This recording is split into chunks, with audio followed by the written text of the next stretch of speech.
नमस्कार। आइए हम लोग सबसेट में आगे देखते हैं।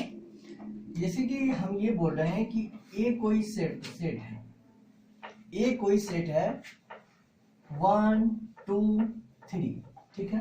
तो पहले तो हम इसका प्रॉपर्टी देखेंगे कि सबसेट का भी हम लोग तुरंत टॉपिक पढ़े हुए हैं। सबसेट का सबसे पहले हम प्रॉपर्टी देखेंगे, उसके बाद हम ये देखेंगे कि यानी इस सेट का कितना सबसेट हम लोग निकाल सकते हैं और कैसे निकालेंगे, ठीक है। तो पहले तो हम ये देखते हैं property of A subset. Subset का हम लोग प्रॉपर्टी पहले देखते हैं, ठीक है। तो पहला प्रॉपर्टी तो ये बोलता है कि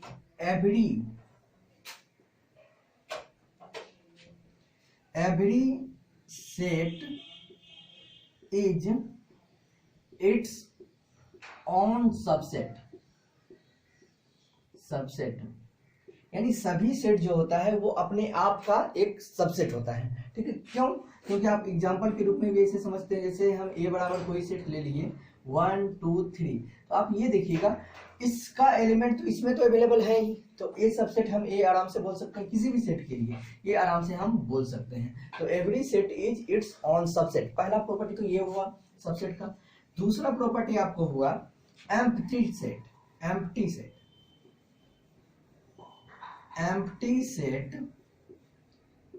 is the subset of all set।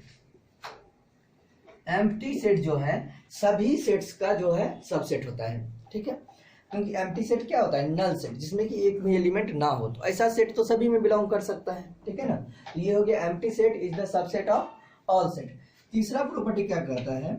If A and B are two sets, यदि A और B दो सेट्स हो और आपको ये कंडीशन दिया हो कि A जो है सबसेट है B का एंड B जो है सबसेट है A का। आप ध्यान से समझिएगा, हम ये बोले कि A और B दो सेट है, तो क्या कंडीशन है कि A सबसेट है B का, मतलब A का सारा एलिमेंट B में अवेलेबल है, ठीक है। फिर बोले B सबसेट है A का, यानी कि B का सारा एलिमेंट A में अवेलेबल है। जब हम ऐसा बोल रहे होंगे कि A सबसेट है B का, B सबसेट है A का, डेट मीन्स A का सारा एलिमेंट B में अवेलेबल है, B का सारा एलिमेंट A में अवेलेबल है।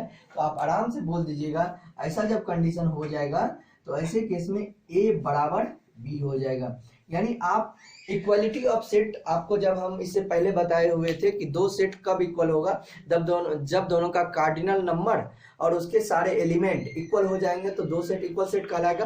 बट इक्वलिटी ऑफ सेट का अल्टरनेटिव डिफिनेशन आप यहां से भी देख सकते हैं कि जब ए सेट बी का सबसेट हो और बी जो है ए का सबसेट हो, ऐसे कंडीशन में भी दोनों सेट इक्वल सेट कहलाएगा, ठीक है। उम्मीद करते हैं समझ में आया होगा। ये तीसरा प्रॉपर्टी था। अगला फोर्थ प्रॉपर्टी जो है हम यहां देख लेते हैं। फोर्थ प्रॉपर्टी में क्या बोला गया था? इफ ए बी एंड सी, इसको हम यहां लिख देते हैं ए बराबर बी, ठीक है। If A B and C are sets, यदि ए और बी और सी तीनों ये सेट है और आपको ये कंडीशन दिया हुआ है कि ए सबसेट है बी का, ठीक है। ए सबसेट है बी का और बी जो है ये सबसेट है सी का, ठीक है। हम क्या बोले? ए सबसेट है बी का, बी सबसेट है सी का। तो फाइनली हम लोग बोल रहे होंगे जब ऐसा होगा तो ए भी जो है ये सबसेट होगा सी का। क्यों? आप आराम से बोल सकते हैं ए का सारा एलिमेंट बी में अवेलेबल है, ए का सारा एलिमेंट तो बी में अवेलेबल है, तो ही ए सबसेट है बी का, और बी का सारा एलिमेंट सी में आ गया। तो समझने की बातें हैं कि बी का सारा एलिमेंट ए में आ गया, बी सबसेट सी का हो गया, बी सबसेट सी हो गया, बी का सारा एलिमेंट सी में आ गया। तो ए का सारा एलिमेंट पहले से बी में है और बी का सारा एलिमेंट सी में चला गया, तो सी का सारा ए का सारा एलिमेंट तो सी में होगा ही, इसी कारण जो है ए सबसेट हो गया सी का। तो फाइनली ऐसे केस में ये तो आप पहले भी हम जैसे बताए हुए हैं कि नेचुरल नंबर जो होता है ये सबसेट होता है आपका होल नंबर का, होल नंबर जो होता है सबसेट होता है इंटीजर का, इंटीजर जो सबसेट होता है रेशनल नंबर का, रेशनल नंबर सबसेट होता है रियल नंबर का।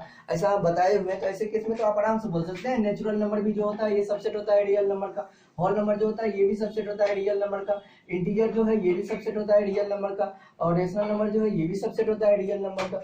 अब होल नंबर जो है ये भी सबसेट है मतलब इंटीजर का, नेचुरल नंबर भी सबसेट है इंटीजर का, होल नंबर भी होल नंबर भी सबसेट है किसका, रेशनल नंबर का, और नेचुरल नंबर भी सबसेट है रेशनल नंबर का, इंटीजर भी सबसेट है रेशनल नंबर का। तो ऐसे केस